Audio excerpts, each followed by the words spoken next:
वेद तेरी महिमा गाए, संत करे ध्यान, नानक जी गुण गान करे, छेड़ बीड़ा ठान। बर्फ मान कर छुए तो ठंडा लगेगा आग ना? नहीं लगे ना? आग को हम आग मानकर छुएंगे तो भी अग्नि जलाएगी। अग्नि को यदि हम बर्फ मानकर छूते हैं तो भी अग्नि जलाएगी, क्योंकि वो अग्नि की वो शक्ति है।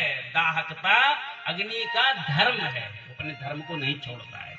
ऐसे भगवान के नाम में बहुत अद्भुत शक्ति, और भी संसार के नाम में, संसार के अपशब्दों में महाभारत हो जाता है। एक महाभारत तो अपशब्दों को लेकर के हुआ। एक संत थे तो राम नाम की महिमा बताया करते, उसी में एक कोई धनी जमींदार माल गुजार आया करते थे, तो वो संत बताए भगवान का नाम। अरे बोले नाम में क्या रखा है महाराज, राम न जाने कब पहले हुए हैं चले गए, कृष्ण न जाने कब हुए चले गए, अब राम राम कहने से क्या फायदा। कहा कोई शक्ति वक्ति नाम में नहीं होती है। अब संत को बता नहीं था कि शक्ति नाम में होती कि नहीं। और कई बार संत से वो उलझ गए। संत ने कहा अच्छा ठीक है। एक दिन संत का मूड ही खराब था और इसे सभा लगी तो बहुत लोग बैठे थे, तब तो जमींदार साहब उधर से आ गए। तो संत के लिए अरे बोले वो चोर ना, उसको भगाओ चोर को। तो सब चौंके, बोले कौन? अरे बोले वो चोर है वो। महाराज जी जमींदार है बहुत। अरे नहीं चोर है, चोरी करने आया था मेरे मंदिर में, चोरी करके गया है, चोर है। अब सबके सामने जब उसको चोर कहा जमींदार साहब को, तो उसको बहुत ही अपमान महसूस हुआ। और उस भीड़ में कौन झगड़ा लड़ाई करे, बेचारे लौट गए। रात्रि भर नींद नहीं आई। सुबह सुबह बेचारे वो ठाकुर साहब जमींदार साहब भागे भागे संत के पास आए। कहा महाराज जब तक मुझको होश आवास है मैंने जीवन में कभी भी आया। संत ने कहा जब चोर इस शब्द में इतनी बड़ी शक्ति है कि पूरी रात भर तुमको नींद नहीं आई, करवट बदलते हुए पूरी रात तुमने बिता दिया। जब एक तुक्ष शब्द में इतनी शक्ति है कि पूरी रात तुम्हारी निद्रा दूभर हो गई, तब भगवान का नाम जो साक्षात शब्द है, उस शब्द का उच्चारण करोगे तो कितना आनंद आएगा। भगवान के नाम में बहुत अद्भुत शक्ति। कल आपने सुना अजामिल प्रसंग में भगवान के भक्तों ने कहा, भगवान ने कहा कि वो मुझको पुकार रहा है भाई। भगवान के भक्तों ने कहा आपको नहीं पुकार रहा है, उसके लड़के का नाम है नारायण। अजामिल अपने लड़के को बुला रहा है महाराज। तो भगवान ने कहा कि असली नारायण कौन है, मैं हूं कि उसका लड़का। तो भगवान के पार्षद में ही कहा कि महाराज असली आप हैं।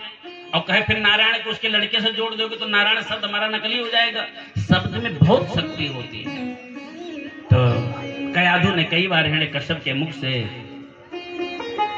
नारायण नारायण शब्द का उच्चारण करवाया, तो हिरण्यकश्यप के जो कुछ पाप थे सब समाप्त हो गए नाम जप के प्रभाव से।